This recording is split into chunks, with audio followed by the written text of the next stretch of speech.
እሺ አሁን ምንድነው የምትሉኝ? ዋንጫው ቲም አልተለየም ነው የምትሉኝ? ዋንጫው ቲም አልተለየም፣ ዋንጫው የሲቲ አይደለም እንስጠው አትሉኝም?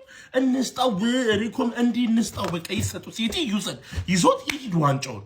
ዋንጫው ቲም ማን እንደሆነ ተለይቷል። ዋንጫውን ይዞ ይሂድ፣ ፍቀዱለት በቃ። ከእንደዚህ አይነት ጦርነት ራሱን እኮ ተከላክሎ ራሱን ችሎ ለዛውም እንዲያፈትልኩ ከወጣ ዋንጫው የሲቲ ነው፣ የሲቲ ነው። ወያላ ተስፋ ቁረጥ፣ መቼም እንደማትበለው ተረጋግጧል። 2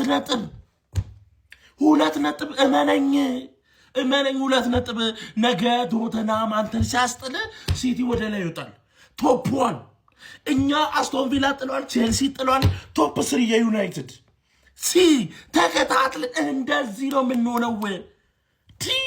ዋንጫው የሲቲ ነው ሲጀምር። ስጡ፣ ይሰጥ ብያለሁን፣ ይሰጥ። እኔ በኔ ፍቃድ ይሰጥ፣ ላኩላችሁ፣ ይሰጥ። በቃ እንግሊዝ ፕሪሚየር ሊግ ፌዴሬሽን ምናምን ይሰጥ። ምን ችግር አለ? ጨዋታው አለቀ፣ ጨዋታው አለቀ። ማንቸስተር ሲቲ ተጨንቆ ተጠቦ ጨረሰው ጨዋታውን። ዶናሩማ ጨንቆት ነበር፣ ተጨባበጡ። አሁን ከመሪው አርሰናል ጋር ያለው ነጥብ ልዩነት ወደ 2 ጠቧል። አድማጮቻችን ሚኬል አርቴታ ለአርሰናል ደጋፊዎች ዋንጫ ሲሰጥ አስጨንቆ አስጠብቦ አስለቅሶ ነው ብያለሁ። አሁንም እያየሁ ያለሁት ይሄ ዋንጫ ከአርሰናል ያልፋል የሚል እኔ እምነት የለኝም። ምክንያቱም ካየሁት ሲቲን ካየሁት አንጻር ልጆች፣ የዛሬ አበቦች፣ የነገ ዋንጫ ባለቤቶች አልተቻላችሁም። እንግዲህ አልተቻላችሁ። ያው እኛም ቋጥር ብለን ነው እንጂ ጋርዲዮላ እንደሆነ የመጨረሻው ዙር ላይ ደውሉ ሲደወል እኮ የሚያከለው እኮ የለም። እናትክስ ብለን እኮ ነው፣ ዝም ብለን ያው ቋጥር ብለን እኮ ነው። ደግሞ ከፈላው ውጪ ሌሎቻችን በሻምፒዮንስ ሊግ ነው የምንጫወተው ተባለ። ምን ትላለህ እስቲ? ወያለው ሳሳበን እስቲ ንገረኝ እስቲ ምን ትላለህ? ሚዜዋ ፋሲ አላችሁ ወይ? አለ አተኙም ወይ?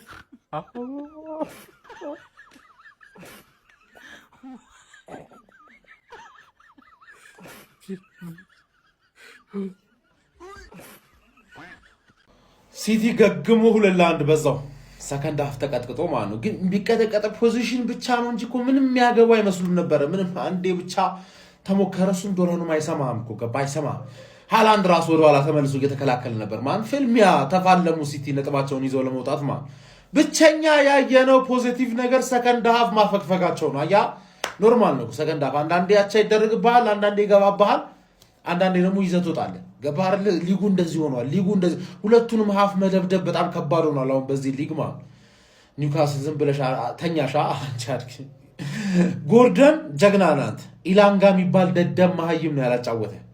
ገባር ልክስክስ ኳስ ማቀበል ምናምን አይችል ማለት የሆነ ኳስ እኮ በቃ ዝም ብሎ ቢሰጥህ እኮ ያለቀለት ነበር፣ ያለቀለት ማለት ያ ዱራኑማ ማለፍ ይጠበቅባል። እሱ ከባድ ነገር ነው፣ ግን ምንም ማድረግ አይቻልም። ነገ ያርሰናል ደጋፊ ከክለባችን ጎን እንደሆንን ማሳየት አለብን።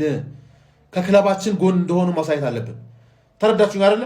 እንዳትቀሩ። ፓርኪንግ አለ፣ የሰላት ቦታ አለ፣ የምታፈጥሩበት ቦታ አለ፣ ሁሉም ነገር ዘጋጅቷል። ብስራተ ገብርኤል አዶት እንዳትቀሩ።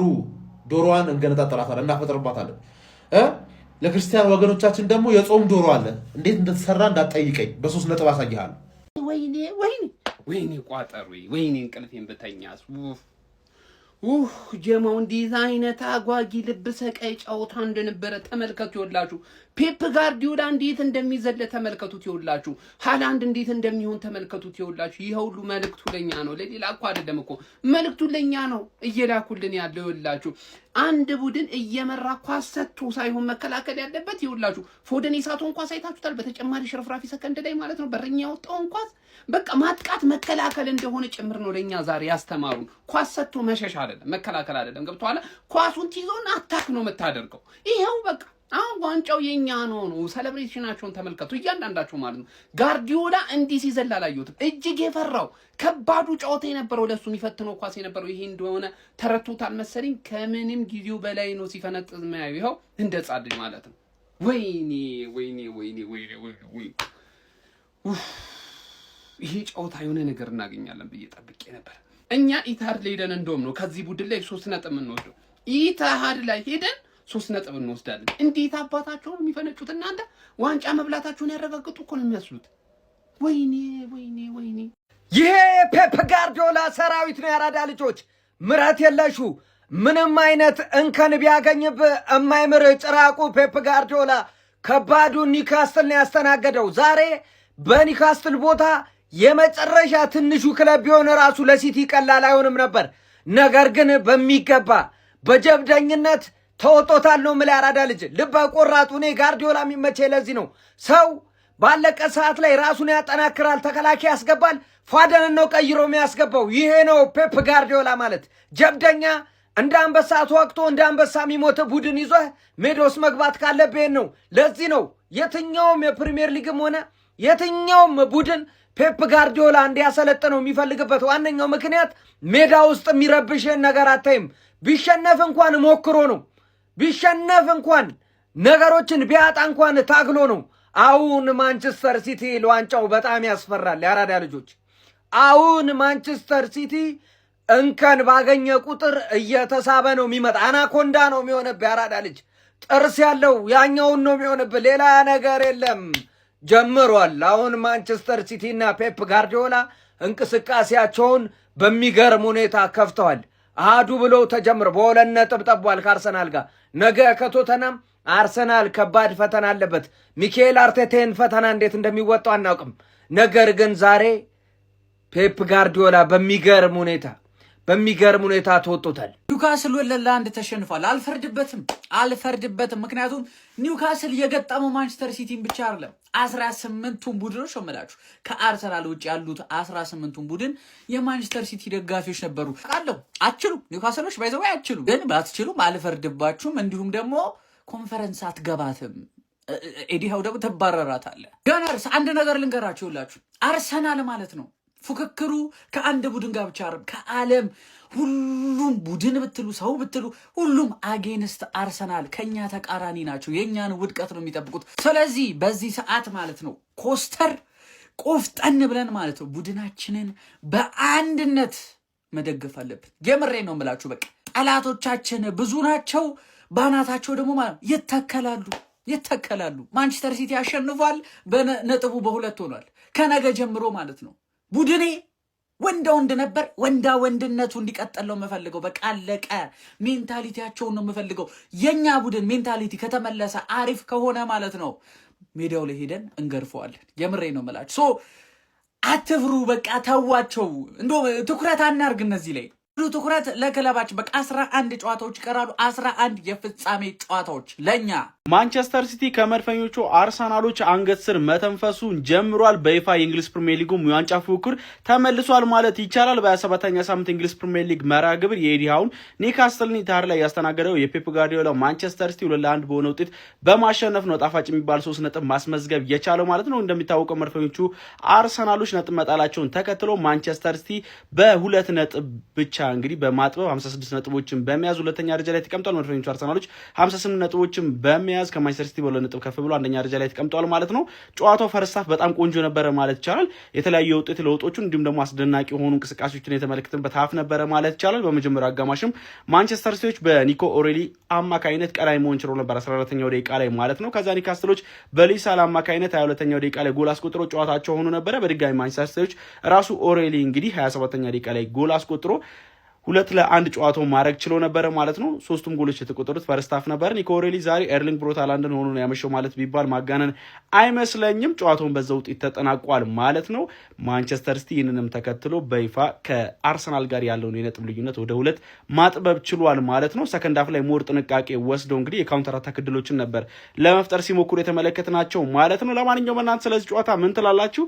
ሀሳባችሁን ኮሜንት ሴክሽን ላይ አካፍሉኝ። የፕላስ ምልክቱ መጫናት አሁን ፍሩ ማንቸስተር ሲቲ የእንግሊዝ ፕሪሚየር ሊግን ዋንጫ ከፍ አድርጎ ሊያነሳ ይችላል። ይህ የሚሆነው ግን የእንግሊዝ ፕሪሚየር ሊግ ብቻ ሳይሆን የወቅቱ የዓለማችን ቀበቶ ያሰረው ወንዳ ወንዱ ቡድን ገነርስ ከሌለ ብቻ ነው። ይህን ካልኳችሁ ጨዋታው ላይ የታዘብኩትን አንዳንድ ነገር ልንገራችሁ። ኦራይሊ የሚባለው ተጫዋች በቀኝ ኪሱ 5 ቻምፒየንስ ሊግ፣ በቀኝ ኪሱ 5 ፕሪሚየር ሊግ የያዘ የ35 ዓመት ቁምጥጥ ያለ እግር ኳስ ተጫዋች ነው የሚመስለው። ማቹር ብስል ያለ ማለት ነው። ምን አይነት ተጫዋች ነው ማንቸስተር ሲቲ ያለው? የምሬ ነው የምላችሁ፣ የሚያስቀና ተጫዋች። ማርክ ጉሂ ምን አይነት ዲፌንስ ነው? ምን አይነት ተጫዋች ነው ያስፈራው? አርሊንግ ሃላንድ ዛሬ ያግባ እንጂ የሚገርም ዲፌንስ በጥልቀት የተመለሰ ዳናሮማ የሚገርም ግብ ጠባቂ የምሬ ነው የምላችሁ። ሴሜኒዮ ፕለስ ምን አይነት ኪፓሶችን ነበር ሲያሳየን ነበር። በጣም ኮምፓክት በሆኑ በጣም ሶሊድ በነበረው የኒውካስል የተከላካይ ክፍል ውስጥ ኪፓሶቹ የሚገርሙ ነበሩ። ስጋቴን ልንገራችሁ፣ ማንቸስተር ሲቲ ሰከንድ አፉን ማስተካከል አለበት። ሁለተኛ አጋማሹን በጣም ማስተካከል አለበት። ሌላው የሚሸነፍ ቡድን ነው፣ ነጥብ የሚጥል ቡድን እንደሆነ ተመልክተናል። ዛሬ ማንቸስተር ሲቲ ቤስት ሆኖ ምርጥ ጨዋታ ሳይሆን ማሳየት የነበረበት ጨዋታውን ጫናውን ተቋቁሞ 3 ነጥቧን ይዞ ብቻ ነበር መውጣት የነበረበት። ያን ደግሞ በሚገባ አሳክቷል። ጌሙን ማኔጅ ያደረገበት መንገድ ራሱ በጣም አስገራሚ ነው። 4 ደቂቃ ሲጨመር ሲቲ ግን ጭራሽ ማጥቃት ጀምሮ የእጅ ሲወረወር 4 ደቂቃው ያለቀው። ቆንጆ ጌም ማኔጅመንት፣ ቆንጆ 3 ነጥብ፣ በጣም ጥሩ ውጤት ነው ያስመዘገበው ማንቸስተር ሲቲ። ደገነርስ አሁንም የ2025-2026 የእንግሊዝ ፕሪሚየር ሊግ ዋንጫ መዳፉ ላይ ይገኛል። ሲቲ ኒውካስትልን 2-1 በሆነ ውጤት አሸንፏል። ሲጀመር ብዙ ዓመት ኳስ ያየ ሰው ይህን ጨዋታ ሲቲ በኒውካስትል ይጥላል ብሎ አይጠብቅም። ያው ምናልባት ተአምር ከተፈጠረ ብሎ ነበር፣ ግን ተአምር አልተፈጠረም። አሁን የአርሰናል ደጋፊዎች ገብታችሁ ታጥባችሁ ለጥ በሉ። በቃ ምንም ልንረዳችሁ አንችልም። የእኛ ቋጠሮም ሰርቷል። 2 ነጥብ ሆኗል። እሺ አሁንስ ምን ትሉ ይሆን? በቃ ምን ትሉ ይሆን? በዛሬው ጨዋታ እንግዲህ ኦራይሊ የሚገርም ፐርፎርማንስን ያደረገው 2 ጎል አስቆጥሮ የሚገራርሙ ጎሎች። የመጀመሪያው ጎል በግራ እግሩ ከፔናልቲ ቦክስ ጫፍ አካባቢ ጸዴ ጎል አስቆጠረ። እንዲሁም ደግሞ ሁለተኛው ጎል ሃላንድ ያስለመደን አይነት ሄዲንግ ነው ያገባው። በቃ የሚገርም ጎል አገባ። ሃላንድ ደግሞ አሲስት አደረገ ማለት ነው። በኒውካስትል በኩል አንድ ጤነኛ ተጫዋች የነበረው ሃል በጣም አሪፍ ፐርፎርማንስ ነበር እያደረገ የነበረው። ከእንግዲህ ነገ ደግሞ ቶተናምን ባናምናትም ቢያንስ ከአርሰናል ጋር የሆነ እንድትፍጨረጨር እንቋጥርላታለን ማለት ነው። አንተ 2-1 እንደዚህ ያስጠላለ። ካሸነፍን እኮ ግን 2-1 በጣም ነው የሚያስጠላው። በስመ አብ በወልድ እንዴ! ለምንድን ነው ሰከንድ ሃፍ እንደዚህ የምንጫወተው? አረ በእግዚአብሔር እኔ ሰከንድ ሃፍ ጋር ያለ በሽታን አላቅም። እንዴ ደግሞ የምናባክነው ኳስ ብዛት እኔ በጣም ነው የገረመኝ እኮ። እሱ እኮ ነው ኩሳኖቭ። አንተ ኩሳኖቭ ግን እኔ ሌላ ፍጥረት ነው መሰለኝ ሰውየው። እንዴት ነው የሚችለው? እንዴ ዲፌንሱ ተስተካክሏል። በቃ ግን ማለት ነው ሚስቱት ኳስ በጣም እኔ በጣም ዋጋ እያስከፈሉ ሴሜኒዮ ሚስቱት ኳስ እነ ፎደን መጨረሻ ላይ አትኑር የሳትኮ ኳስ እኔ በቃ አንበረከከኝ። ሆኔ ቢያንስ ቀደም ብላችሁ አግብታችሁ ማለት በሰላም መጫወት ትችላላችሁ። ጨዋታው ተረጋግቶ ማለት ነው። 2 ነጥብ ከአርሰናል ጋር ከፈለክ እንደዚህም ቋጥር እንዲህ ብለህ አትምጣ። በቃ ከዚህ በላይ አይሰራም። አብቅቷል እሱ ነገር። ነገ ቋጥርብሃለሁ፣ አሳያለሁ። ግባና አውጣው። የቋጣሪው ማህበር ኮፒ ሊንክ ያደረከ ቪዲዮ ታደርስልኛለህ ማለት ነው። ፈላው አስጨነከኝ እኮ እግዚአብሔርን አስጨነከኝ። ምንድነው በሰላም አሸነፋት በጣም እንዴ? ምንድነው ኳስ ምስቱት? ኧረ ይስታል። የሲቲ ተጫዋቾች ኧረ ይስታሉ። ክሊኒካል ሁኑ። የዋንጫ ቲም እንደዚህ ኳስ እየሳተ እያሳቀቀ መኖር አይቻልም። ጋርዲዮላ ከመጀመሩ እንደዚህ የፈሪ ኳስ ምጮ የጀመርከው ያው አሸንፋል አያገባኝም፣ ግን በጣም አሳቀቀኝ። ተሳቀቅኩ፣ እስከ 7 ሰዓት ተሳቀቅኩ። በቃ ገለጨው ማሽነፍ ትችል ነበር። ለነገሩ አንተ ምን አደረክ? ተጫዋቾች ናቸው ኳስ የሚስቱት።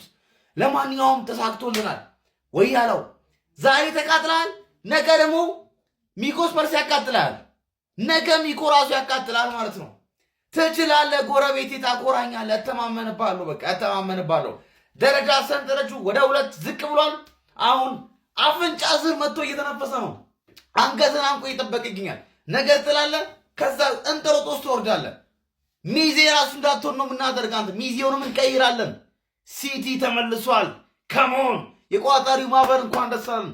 ሲቲ አሸንፏል። የኒውካስትል አባቱ ነኝ ስለ ያልሰማችሁ ሰዎች ይኸው አባትነቴን ለ3ኛ ጊዜ ዚህ ሲዝን አስቀጥያለሁ ማለት ነው። እስካሁን እየቋጠርክ የነበርክ ደጋፊ ከዚህ በኋላ ማወቅ ያለብህ ሲቲ ፈርስት ሃፍ ነው የሚጨርሰው፣ ሰከንድ ሃፍ ምንም በቃ። ስለዚህ ፈርስት ሃፍ ታያለ ጨዋታውን ገብተህ መተኛት ነው ያለብህ።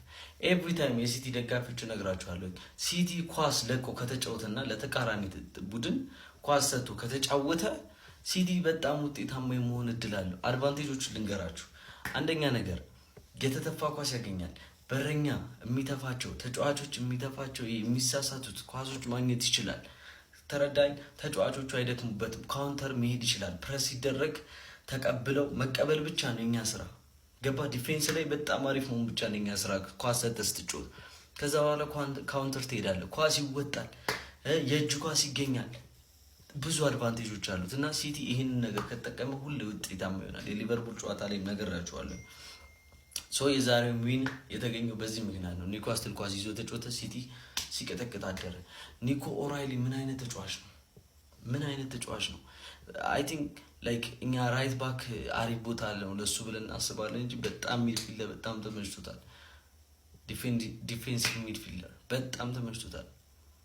ዱድ ይሄ ተጫዋች ማለት ነው በጣም ገና ትልቅ ቦታ ደርሶ ማየት እንችላለን። ሹት አለው፣ ቴስታ ይሞክራል፣ መከላከል ይችላል፣ መሮጥ ይችላል፣ አሲስት ማድረግ ይችላል። ከዚህ በላይ ከአንድ ተጫዋች ምን ትፈልጋለህ?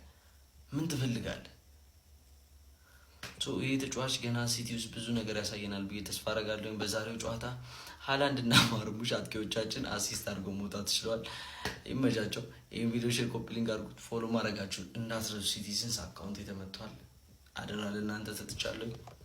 ይመቻችሁ። ኮንግራ ምንድነው አርሰናል ቤት እየተመለከተን ያለ ነው። ፓትሪክ ቬራ እንዳለው መድፈኞቹ አርሰናል ቤት ያለው የስነ ልቦና ደረጃ ጥያቄ የሚያስነሳ ነው። እውነቱን ለመናገር 20ኛ ደረጃ ላይ በሚገኘው ወልቭስ ነጥብ ለመጣል ተገዷል። በመጨረሻ ደቂቆች በተቆጠሩበት ጎል አማካኝነት ማለት ነው። በዚህ ጨዋታ ላይ መድፈኞቹ አርሰናሎች በቡካዮ ሳካ አማካኝነት ገና በጨዋታው ጅማሩ ላይ ነበር ጎል አስቆጥሮ 1-0 ቀዳሚ ሆኖ የቻሉት ማለት ነው። ፈርስት ሃፍ በዛ ውጤት ተጠናቆ ነበር። የፈርስት ሃፍ የተሻለው ቡድንም አርሰናል ነበረ ማለት ይቻላል። ሞር ከጥንቃቄ ጋር የተዋሃደ እንዲሁም ደግሞ ማጥቃትን የቀላቀለ የጨዋታ እንቅስቃሴ ነበር ሲያስመለክቱ ነው የነበረው። ሰከንድ ሃፍም እንደተጀመረ ሂንካፔ ከጋብሪኤል ማጋሌሽ የተቀበለውን አስደናቂ ኳስ በግሩም ሁኔታ በመጨረስ መድፈኞቹ አርሰናሎቹን ወደ 2-0 መሪነት ማምጣት ችሎ ነበረ።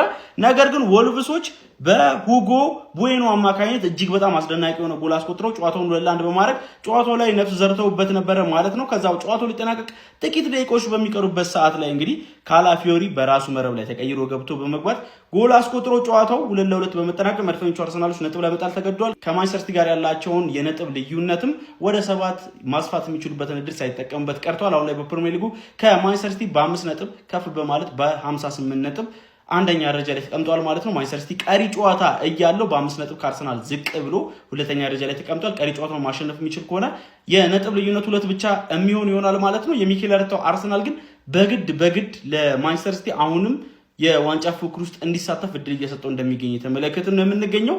ለማንኛውም እናንተ ስለዚህ ጨዋታ ምን ትላላችሁ? ሐሳባችሁን ኮሜንት ሴክሽን ላይ አካፍሉኝ። የፕላስ ምልክቱን መጫን እንዳትረሱ።